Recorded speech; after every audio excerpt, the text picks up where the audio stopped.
आपका जो ब पार्ट है, खंड ब, वो कंप्लीट हो चुका है। अब हमारे आते हैं राजनीतिक अवधारणाएँ, यानी जो भाग ए की पहली इकाई है, राजनीतिक अवधारणाएँ। ठीक है? अब हम कुछ कंसेप्ट के बारे में पढ़ने वाले हैं। उसके अंदर आपका जो पहला ही कंसेप्ट है वो न्याय है, जस्टिस है, इसके बारे में चर्चा करेंगे। यानी इसका मतलब आपकी हाफ जो 50% है सिलेबस वो कंप्लीट हो चुका है। 80 नंबर का एग्ज़ाम आता है ना, उसमें 40 नंबर आपके पूरे हो चुके हैं। अब हम 40 वाला मैटर करेंगे, यानी 50% जो आगे आपका बचा है वो सिलेबस पूरा। तो उसके अंदर पहले ही लेसन आपका न्याय, यानी जस्टिस के बारे में हम चर्चा करते हैं। देखो, न्याय के बारे में वैसे आप जानते ही हो क्या चीज़ होती है न्याय। ठीक है? कि किसी के साथ अन्याय हो रहा है उसको न्याय प्रदान करना, यानी किसी को अगर नुकसान हो उसकी क्षतिपूर्ति करना।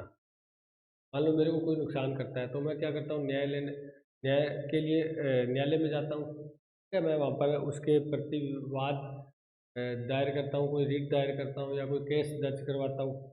तो वो मेरे को क्या कहेगा, वो जो मेरे को नुकसान हुआ है वो उसकी क्षतिपूर्ति करता है। ये कुछ ना कुछ हमें वो देता है भी, ठीक है नुकसान हुआ है, न्यायपालिका मेरे को क्षतिपूर्ति है, जो मेरी क्षति हुई है उसकी पूर्ति करवाती है। तो हम इनके अलग-अलग विचारकों को पढ़ेंगे। प्राचीन कालीन जो विचारक थे, क्योंकि कंसेप्ट है ये, इसके अंदर विचार पढ़ने हैं हमें सिर्फ, ये ध्यान रखना। जो उदाहरणाएँ होती है ना, उसमें विचार पढ़ने हैं भी किनकी क्या सोच है, आपकी न्याय के बारे में क्या सोच है, आप न्याय को कैसे परिभाषित करते हो, मैं न्याय को कैसे परिभाषित करता हूँ। प्राचीन काल में जो विचारक थे, पाश्चात्य विचारक जिनको बोलते हैं हम, वो न्याय को किस प्रकार परिभाषित करते थे। मध्यकालीन विचारक थे, वो न्याय को किस प्रकार परिभाषित करते थे। आधुनिक विचारक है, वो न्याय को किस प्रकार मानते हैं। इस चीज़ की हम चर्चा करेंगे टोटल। ठीक है? तो इसके अंदर आपके कुछ 5-6 विचारक हैं, बिल्कुल सिंपल सिंपल है।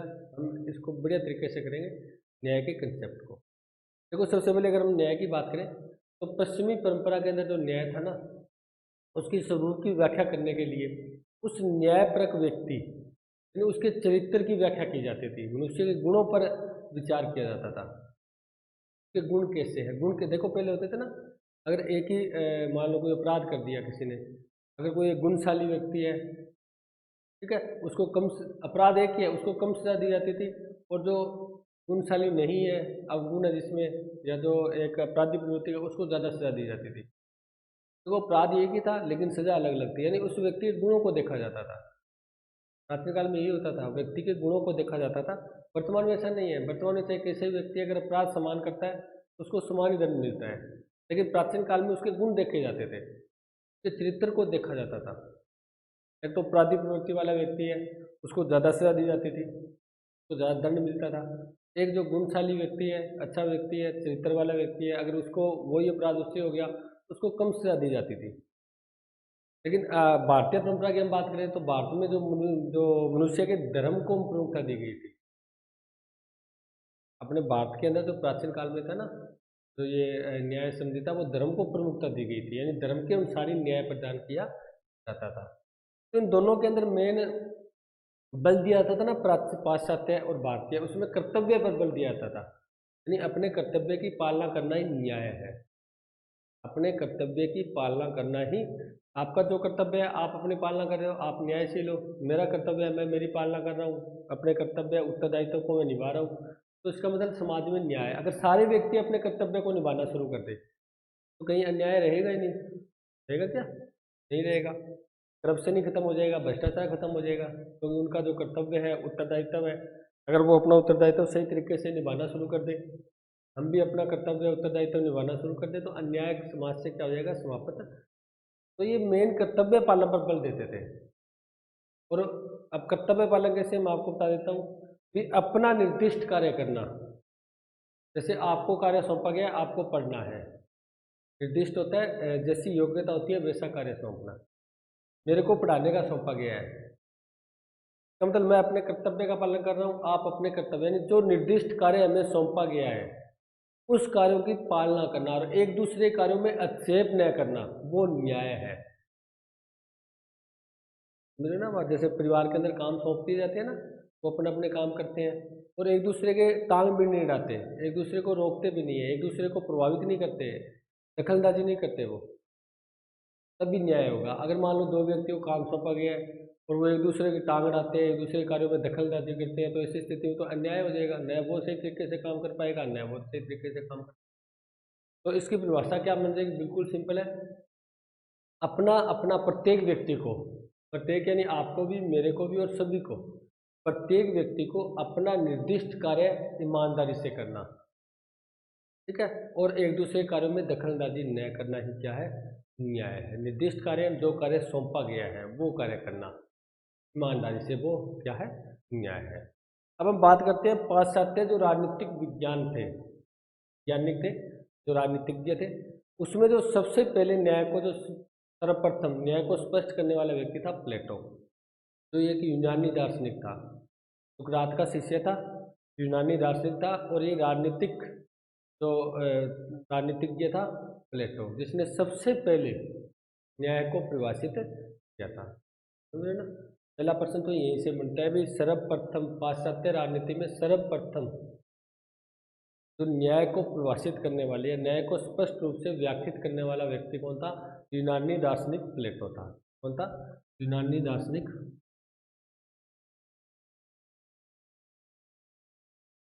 प्लेटो, जिसने सबसे पहले अपने एक बुक लिखी थी रिपब्लिक। इस रिपब्लिक में न्याय को क्या किया था, सर्वप्रथम परिभाषित किया था, यानी न्याय को बताया था इसने सर्वप्रथम। ये कौन था, ये यूनानी दार्शनिक था, यूनान का था, यूनानी दार्शनिक, सुकरात का शिष्य था। बता देता हूँ, सुकरात का शिष्य प्लेटो था, प्लेटो का शिष्य अरस्तु था, अरस्तु का सिकंदर महान, जो आप इतिहास में पढ़ते, ठीक है। अब हम बात करते हैं तीनों प्रकार को। मैं एक ना आपको टेबल के द्वारा बताता हूँ, आपको उसी प्रकार से अपने जो फेयर कॉपी है, इसके अंदर ये आप ये नोट्स वगैरह उतारते हो, तो उसके अंदर आपको ये टेबल से तैयार करना है। सबसे पहले हमें विचारकों का पता होना चाहिए। परिभाषा तो याद हो जाएगी, परिभाषा तो मैंने पहले ही कहा था, न्याय का कंसेप्ट पढ़ रहे हैं, जस्टिस कंसेप्ट पढ़ रहे हैं, तो इसका मतलब न्याय के बारे में लिखेगा कोई विचारक, लिखेगा वो अलग थोड़ी लिखेगा। तो सुनो बात, सबसे पहले मैं क्या करता हूँ, इस न्याय कंसेप्ट को क्लियर करने के लिए इसको 3 पार्ट्स में बांट देता हूँ मैं। देखो ये आपके बुक्स के अंदर नहीं है, आपको याद करने का तरीका बता रहा हूँ, किस प्रकार आपको याद करना है। सबसे पहले हमें विचारकों का पता होना चाहिए। एक तो पढ़ना आपको पाश्चात्य के अंदर जो न्याय का कंसेप्ट है, एक मध्यकालीन जो विचारक थे वो न्याय का क्या कंसेप्ट दे देते थे, और एक आधुनिक विचारक। यानी हम क्या करते हैं, पाश्चात्य विचारक, मध्यकालीन विचारक और आधुनिक विचारक, इसको हम 3 पार्ट्स में बांट लेते हैं, ठीक है। आपको ऐसे ही करना है, 3 पार्ट्स में बांट लेना है। पाश्चात्य जो बिल्कुल प्राचीन थे, फिर मध्यकाल आया था, फिर आधुनिक काल आया था। तो पाश्चात्य विचारक है, उसके अंदर आपको 2 विचारक पढ़ने हैं। एक तो पढ़ना आपको प्लेटो, आपके सिलेबस के अकॉर्डिंग बता रहा हूँ। एक आपको पढ़ना है अरस्तु, एक तो आपको प्लेटो पढ़ना है, एक आपको अरस्तु पढ़ना है, ठीक है। मध्यकालीन विचारक में अभी आपको 2 विचारक पढ़ने हैं, एक तो संत ऑगस्टाइन और एक आपको पढ़ना है थॉमस एक्विनास।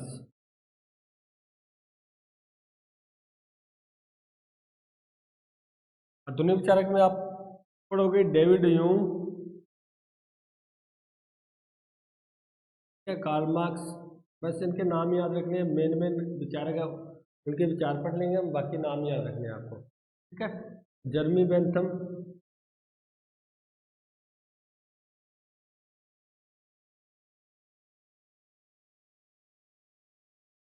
हाँ जर्मी बेंथम भी इसके अंदर भी प्रयोक्तावादी थे ये।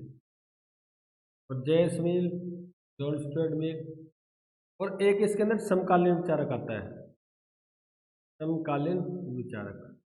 और समकालीन विचारक पढ़ोगे आप John Rawls.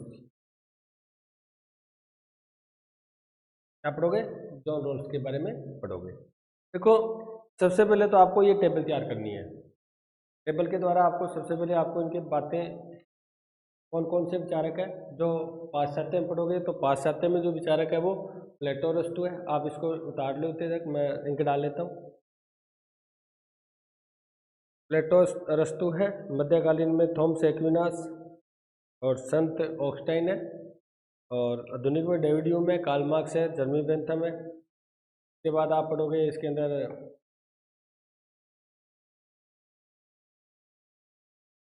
Jeremy Bentham, JS मिल, और जो समकालीन विचारक है वो John Rawls, JS Mill and John Stuart Mill. ये जर्मी बेंथम का चेला ही था, यानी ये बेंथम इसके गुरु थे जेम्स मिल के। अब इसके बारे में थोड़ी बहुत वैसे ही शॉर्टकट में इसी टेबल में चर्चा कर लेते हैं। देखो प्लेटो की बुक थी जो आपके सिलेबस में, वो आप रिपब्लिक पढ़ोगे। क्या पढ़ोगे? रिपब्लिक। अरस्तु की पढ़ोगे आप पॉलिटिक्स। उसके बाद संत ऑगस्टाइन की एक बुक है द सिटी ऑफ गॉड, ईश्वरीय राज्य की चर्चा की थी। और जॉन रॉल्स की बुक पढ़ोगे आप ए थ्योरी ऑफ जस्टिस।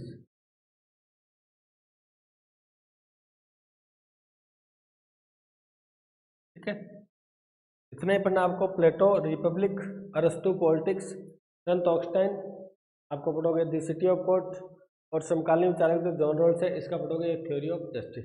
यानी पहले तो आपको ये टेबल ही तैयार करनी है, अभी टेबल को याद करना है आपको। ठीक है, इसको 5-6 बार पढ़ोगे। जैसे पाश्चात्य विचारक प्लेटो, अरस्तु, मध्यकालीन ऑगस्टाइन, एक्विनास, आधुनिक David Hume, Karl Marx, Jeremy Bentham बोलते हैं मेरे इसको, Jeremy Bentham, James Mill, John Rawls जो समकालीन विचारक है। यानी सबसे पहले इनके नाम याद करो। जैसे ही आप टेबल बनाओगे इसको 4-5 बार देखोगे तो आपको ये सारे विचारक क्या हो जाएंगे याद। ठीक है, एक दो बुक याद कर लेना, जैसे प्लेटो की रिपब्लिक है, उसके बाद जो इसकी अरस्तु की पॉलिटिक्स है, संत ऑगस्टाइन की द सिटी ऑफ गॉड है, और उसके बाद समकालीन विचारक जॉन रॉल्स की ए थ्योरी ऑफ जस्टिस। अब हम बात करते हैं इसको अब डिटेल से। ठीक है, ये टेबल आपको पहले बढ़िया तरीके से बनाना है टेबल को। अब हम बात करते हैं पाश्चात्य विचारक की। अब शुरुआत करते हैं अलग अलग इनके कंसेप्ट की। पहले तो हमने विचारकों को पढ़ लिया, अब पाश्चात्य विचारक को लेके चलते हैं। पाश्चात्य विचारक, और इसके अंदर पहला आप क्या पढ़ोगे? प्लेटो पढ़ोगे, दूसरा अरस्तु पढ़ोगे। सबसे पहले प्लेटो के कंसेप्ट को पढ़ते हैं हम, यानी न्याय या जस्टिस के बारे में क्या आता है। तो हमने एक बात तो हम कर चुके हैं, ये यूनानी दार्शनिक है। क्या है? यूनानी दार्शनिक, जिसने सबसे पहले यानी सर्वप्रथम न्याय कंसेप्ट को, जस्टिस कंसेप्ट को क्या किया था? व्याख्यात किया था, परिभाषित। ठीक है, चलो ठीक है। और इसकी बुक का क्या नाम था? रिपब्लिक। यानी रिपब्लिक ने इसने क्या कहा था? अपने न्याय को यानी परिभाषित किया था। इसके साथ ही बता देता हूँ, एक इबिस्टिन नामक विचारक था, इबिस्टिन। इसने एक बात कही थी कि प्लेटो के जो न्याय के अंदर जितने भी तत्व होते हैं, एलिमेंट्स होते हैं, न्याय में जितने भी तत्व होते हैं वह सभी प्लेटो के न्याय में सम्मिलित है।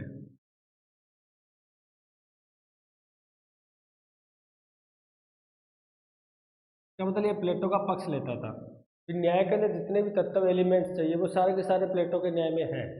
इसका मतलब प्लेटो का न्याय कंप्लीट बताता है, ये पूर्ण बताता है, यानी प्लेटो का न्याय वो पूर्ण है। ठीक है, एबिस्टिन नामक विचारक। चलो अब हम प्लेटो के न्याय को परिभाषित करते हैं। देखो प्लेटो ने न्याय दो प्रकार का माना है, एक तो व्यक्तिगत न्याय, एक माना है इसने सामाजिक या राज्य न्याय। सामाजिक न्याय लिख दो। यानी प्लेटो ने अपने न्याय को दो प्रकार से परिभाषित किया, तो व्यक्तिगत न्याय यानी व्यक्ति को आधार पर होता है, योग्यता के आधार पर होता है। एक सामाजिक यानी पूरे समाज के अंदर जो न्याय होता है। अब प्लेटो क्या कहता है? प्लेटो की जो न्याय है, प्लेटो ने जो न्याय को माना है वो व्यक्ति का आत्मीय गुण माना है। क्या माना है? आत्मीय। इसका मतलब ये आत्मा से संबंधित है। अब कैसे संबंधित है, अब इसको हम शुरू करते हैं। इसी शब्द को याद रखना है, आत्मीय गुण माना है। कैसे माना है इसको हम पढ़ते हैं। प्लेटो ने कहा था व्यक्ति की जो आत्मा होती है ना, आत्मा के 3 गुण होते हैं। आत्मा के कितने गुण होते हैं? 3। ध्यान से देखना, बिल्कुल सिंपल है। एक तो होता है बुद्धि, है ना। एक होता है शौर्य, साहस, यानी बुद्धि कह सकते हो, विवेक कह सकते हो आप, शौर्य साहस कह सकते हो, तृष्णा। एक होती है तृष्णा यानी लालच, इच्छा कह सकते हो आप। क्या ये तीनों तत्व आप में नहीं पाए जाते? क्या सब में पाए जाते हैं? बुद्धि भी पाई जाती है यानी विवेक, शौर्य साहस भी होता है हमें, है ना, शक्तिशाली होते हैं हम। प्रत्येक निर्णय को, प्रत्येक समस्या का हम हिम्मत से सामना करते हैं। और हमें कुछ तृष्णा इच्छा भी होती है, भी लालच भी होता है, सब में होता है। ये प्लेटो ने कहा था, मनुष्य के आत्मा में ये 3 गुण पाए जाते हैं और फिक्स रूप से पाए जाते हैं सभी प्रत्येक व्यक्ति में। ऐसा नहीं एक मेरे में या आप में है, प्रत्येक व्यक्ति में ये 3 गुण पाए जाते हैं। उसमें कुछ बुद्धि भी होती है, विवेक भी होता है, उसमें शौर्य होता है और उसमें लालच होता है, यानी तृष्णा होती है, यानी वो अधिक कमाना चाहता है। हम आप देख लो, जो पैसा कमाता है वो और ज़्यादा कमाना चाहता है ना, पैसे के लिए भागता है, तो मतलब उसमें तृष्णा है, इच्छाएं हैं। हमारी इच्छाएं हैं तभी तो हम भाग रहे हैं। जब इच्छाएं खत्म होगी फिर तो जरूरत ही नहीं है भागने की। तो इच्छा ही नहीं है, इसका मतलब हमें कुछ लेना ही नहीं है। तो संत महात्मा है, हमें किसी चीज़ की आवश्यकता ही नहीं है। जब हमें किसी चीज़ की आवश्यकता नहीं है तो पैसे ही नहीं चाहिए, फिर हमें इतने भागने की आवश्यकता नहीं रहती। इसका मतलब ये कहता है तृष्णा होती है प्रत्येक व्यक्ति की आत्मा के 3 गुण पाए जाते हैं। ठीक है। अब वो आगे क्या कहता है कि प्रत्येक व्यक्ति में 3 गुण तो पाए जाते हैं, लेकिन सब में समान रूप से नहीं पाए जाते। ऐसा नहीं आप में समान रूप से पाए जाए, मेरे ही समान रूप से पाए जाए, उसमें अंतर होता है। यानी प्रत्येक मनुष्य में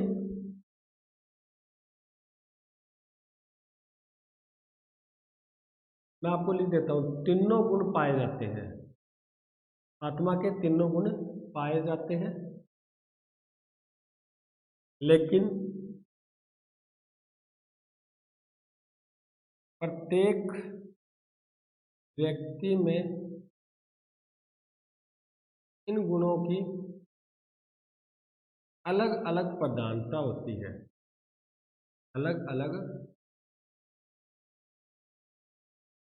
प्रधानता, प्रधानता यानी ज्यादा मुख्य होता है, प्रधानता होती है। आपने देखा होगा समाज के अंदर कुछ व्यक्ति ऐसे होते हैं जो बहुत ज्यादा बुद्धिशील होते हैं, बहुत ज्यादा बुद्धिशील होते हैं, विवेकशील होते हैं, उनकी बात सभी मान लेते हैं। कुछ आपने ऐसा देखा हो जो बहुत ज्यादा शौर्य रखते हैं, साहस रखते हैं। कुछ आपने देखा होगा कितने लालची होते हैं, बस वो कमाने में बस धन के पीछे ही भागते हैं। ऐसा नहीं मिलते, हमें समाज में मिलते हैं ना। समाज में कुछ व्यक्ति ऐसे होते हैं जो सिर्फ बुद्धिशील होते हैं, यानी उनमें ये गुण होते तो है लेकिन बुद्धि ज़्यादा होती है, विवेक ज़्यादा होता है। अगर हमें कोई समस्या आ जाए सामने तो हम उनसे पूछने जाते हैं, उनसे हम बातचीत करते हैं, हमारी समस्या का हल करते हैं। वो इसका मतलब वो बुद्धिशील है, इसका मतलब उसमें बुद्धि की प्रधानता है, बुद्धि ज़्यादा पाई जाती है। कुछ व्यक्ति ऐसे होते हैं शौर्य होते हैं, साहसशील होते हैं, कोई लड़ाई झगड़ा हो जाए तो उनको बुलाते हैं हम। इसका मतलब उसमें शौर्य या साहस की प्रधानता है। कुछ व्यक्ति ऐसे होते हैं ना बहुत ज़्यादा लालची होते हैं, तृष्णा रखते हैं, बहुत इच्छाएं रखते हैं, बस वो धन के पीछे ही भागते हैं। उनसे धन से ही मतलब होता है, अपने रिश्तेदार दोस्तों से कोई मतलब नहीं होता। इसका मतलब उसमें तृष्णा या इच्छाओं की प्रधानता है। तो समझ गए ना बात। तो ये कहता है प्रत्येक व्यक्ति में गुण तो तीनों पाए जाते हैं, लेकिन अलग अलग व्यक्तियों में प्रधानता अलग अलग होती है। किसी में प्रधानता ज़्यादा अधिक होती है, किसी में प्रधानता कम होती है।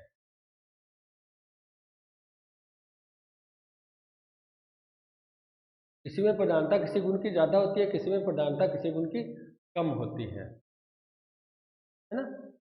तो आपने मैं बताता हूँ, किसी आप समाज में देखते हो किसी में बुद्धि ज़्यादा होती है, किसी में शौर्य ज़्यादा होता है और किसी में तृष्णा या इच्छाएं ज़्यादा होती है।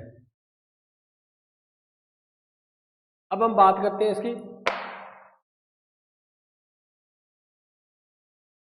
अब इसके आधार पर हम प्लेटो के न्याय को परिभाषित कर सकते हैं। अब प्लेटो ने क्या कहा था, प्लेटो ने कहा था जिस इसके आधार पर प्लेटो 3 वर्ग बना देता है। मैं आपको सिस्टम से बता रहा हूँ, अलग अलग तरीके थ्योरी से नहीं बता रहा। प्लेटो ने आत्मा के गुण कितने माने, अगर आपसे प्रश्न पूछे तो आप क्या बताओगे, 3 गुण। ठीक है। अब वो कहता है इन 3 गुणों के आधार पर समाज में 3 वर्ग बन जाते हैं। ठीक है।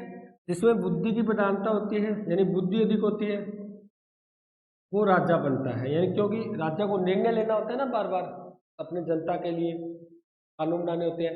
अब वो निर्णय लेगा तो वो बुद्धि से ही लेगा, बगैर बुद्धि कोई निर्णय ले लेता है क्या, नहीं ले पाता ना,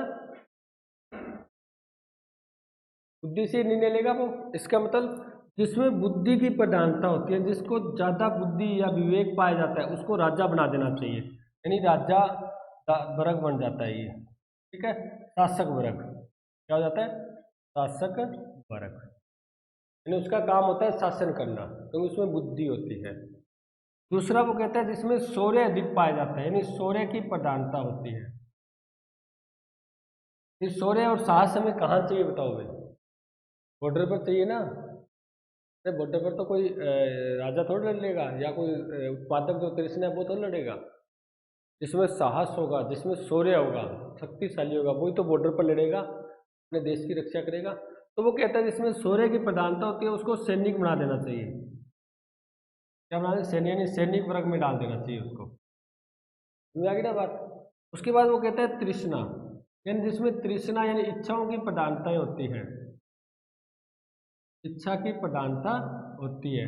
अब इच्छा होगी किसका? जो उत्पादक वर्ग होगा, तो क्या बना देना चाहिए? उत्पादक बना देना चाहिए, उत्पादक वर्ग में डाल देना चाहिए। तो उसमें ज़्यादा इच्छा होगी, वो ज़्यादा उत्पादन करेगा, ज़्यादा उत्पादन करेगा तो उस देश का विकास होगा। अब वो कहता है अगर मान लेते हैं जिसको उत्पाद तृष्णा है उसको अगर हम शौर्य में यानी सैनिक वर्ग में डाल दें तो फिर तो उल्टा सिस्टम हो जाएगा। कैसे होगा उल्टा सिस्टम? फिर तो वो तो वहाँ पर क्या करेगा, अपने स्वार्थ के लिए वो तो फिर दूसरे से समझौता कर लेगा, अपने दुश्मन से समझौता कर लेगा, पैसा ले लेगा, देश को नुकसान पहुँचाएगा। तो मतलब ऐसा तो होना नहीं चाहिए।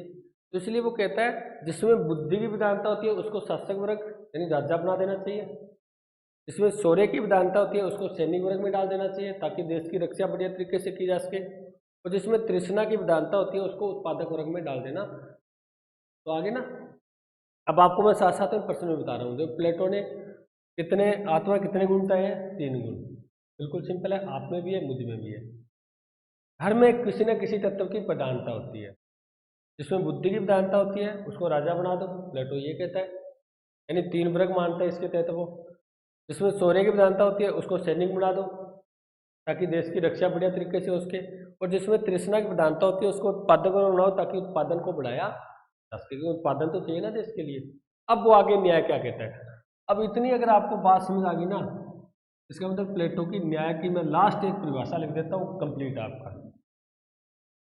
प्लेटो की न्याय, इसको देख कर ही लिखेंगे हम। प्लेटो क्या कहता है? प्रत्येक व्यक्ति को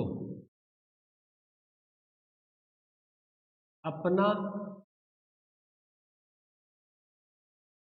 निर्दिष्ट कार्य, निर्दिष्ट कार्य एवं जो कार्य, मैं लिख देता हूँ ब्रैकेट में, जो कार्य उसको सौंपा गया है, जो कार्य उसके योग्यता के अनुसार सौंपा गया है। यानी निर्दिष्ट कार्य का अर्थ ये होता है, यानी जिसमें बुद्धि की योग्यता है उसको राजा का काम सौंप दिया, जिसमें शौर्य की योग्यता है उसको सैनिक का काम सौंप दिया, और जिसमें तृष्णा की है उसका उत्पादक का काम सौंप दिया। यानी जो उसकी योग्यता के अनुसार, जिसमें जैसी योग्यता होती है, योग्यता के अनुसार ही तो काम सौंप रहे हैं ना ये, ठीक है।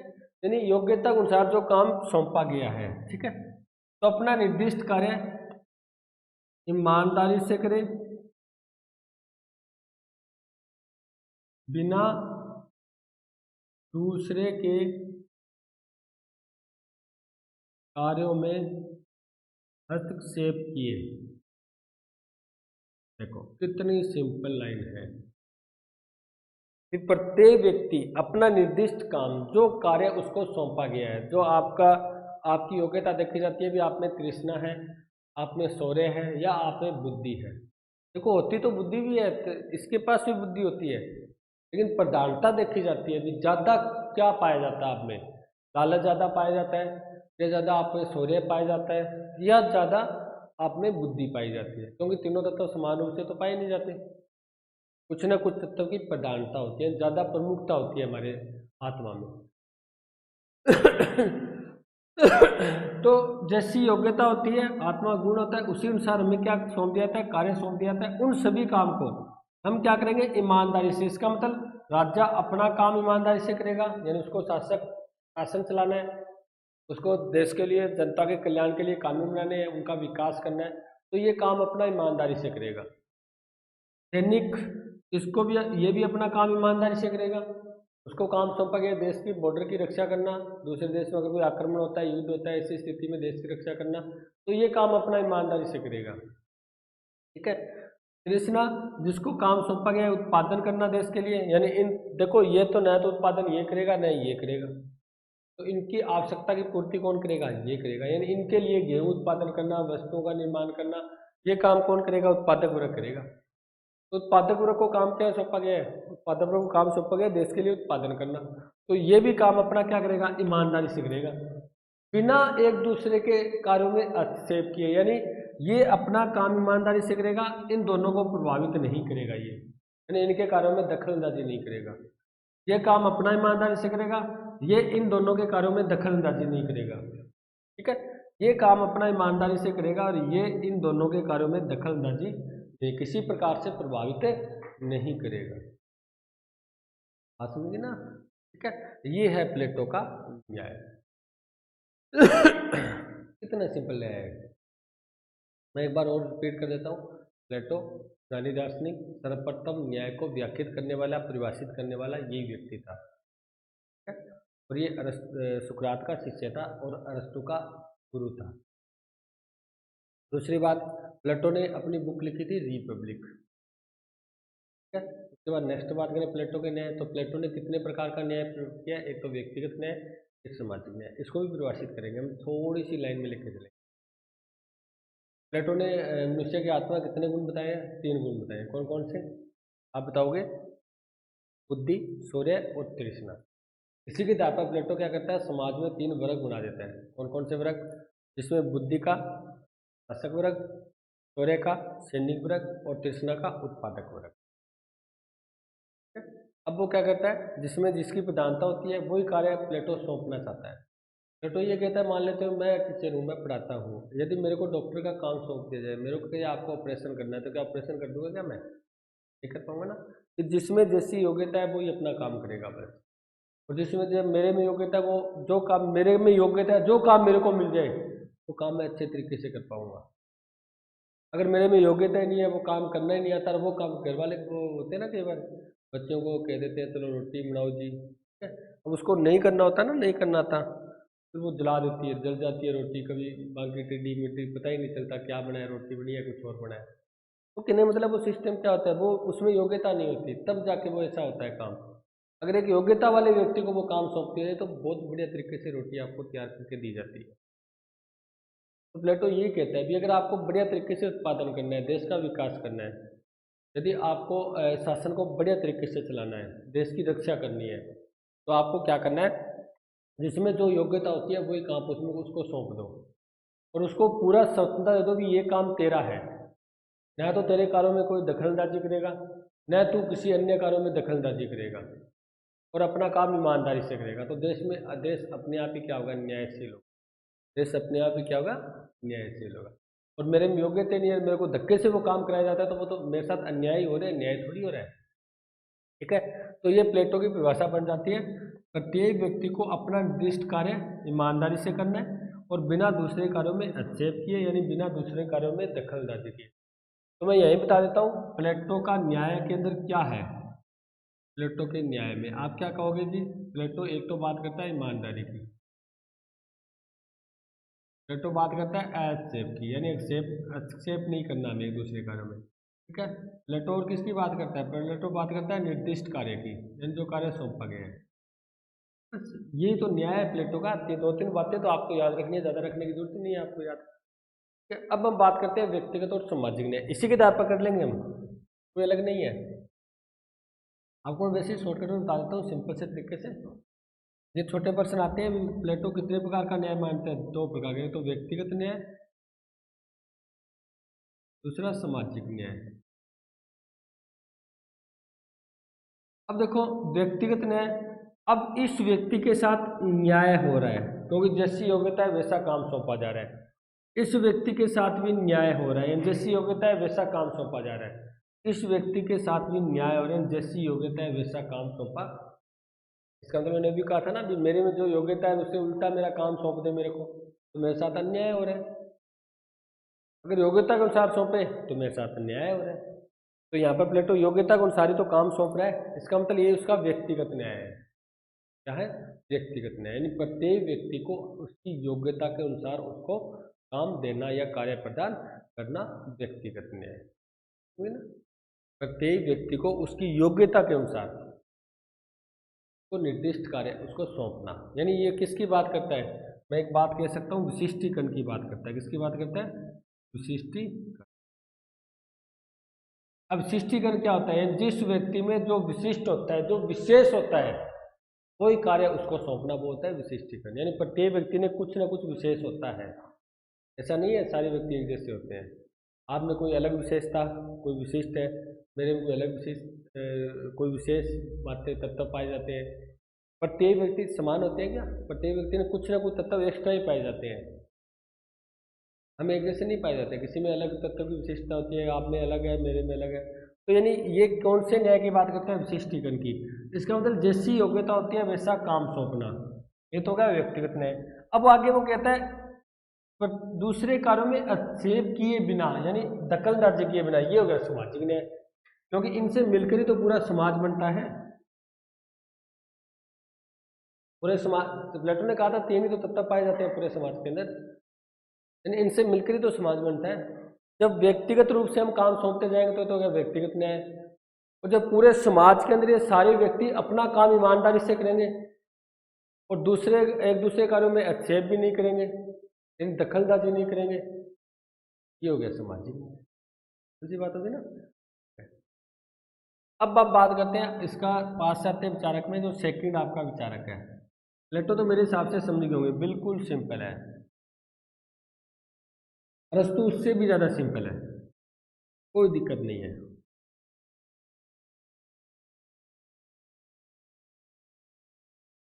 अरस्तु, अरस्तु के बारे में बता चुका हूँ वैसे तो, ये भी यूनानी है और ये प्लेटो का शिष्य है, प्लेटो का शिष्य है, ठीक है, अरस्तु। और अरस्तु की पुस्तक कौन सी है? पॉलिटिक्स। अब अरस्तु ने जो न्याय माना है ना, वो 2 प्रकार का न्याय को परिभाषित किया है। कितने प्रकार का? 2 प्रकार के न्याय के प्रकार बताए गए। 2 प्रकार बताए न्याय के अरस्तु ने। एक तो है सुधारात्मक न्याय, एक है आपका वितरणात्मक न्याय। हम पहले लिख देते हैं वितरणात्मक न्याय। दूसरा है सुधारात्मक न्याय। पहला न्याय होता है वितरणात्मक। वितरण क्या होता है? वितरण होता है बंटवारा करना, बांटना, वितरण यानी वितरणात्मक न्याय। दूसरा सुधार करना। सुधार किसका होता है? अरे जो अपराधी होते, अपराध होते हैं, उन्हें का तो सुधार होता है ना, यानी सुधारात्मक न्याय, ठीक है। तो अरस्तु अपने बुक के अंदर न्याय को 2 प्रकार से परिभाषित करते हैं, एक तो वितरणात्मक न्याय, एक सुधारात्मक न्याय। तो सबसे पहले बात करते हैं वितरणात्मक न्याय के अंदर क्या है।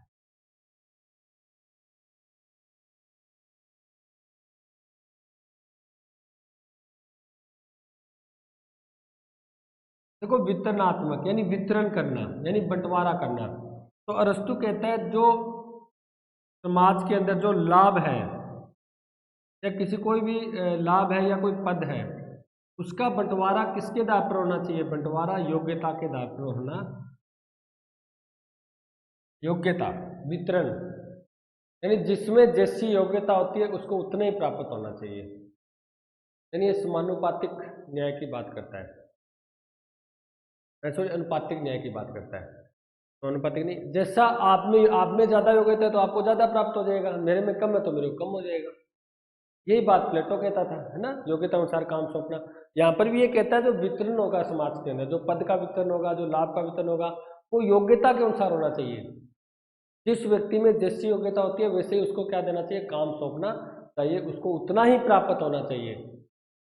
आप ऐसा नहीं है भी आप में ज़्यादा योग्यता है, मेरे में कम योग्यता, तो हमें समान मिल जाएगा, समान नहीं मिलना चाहिए।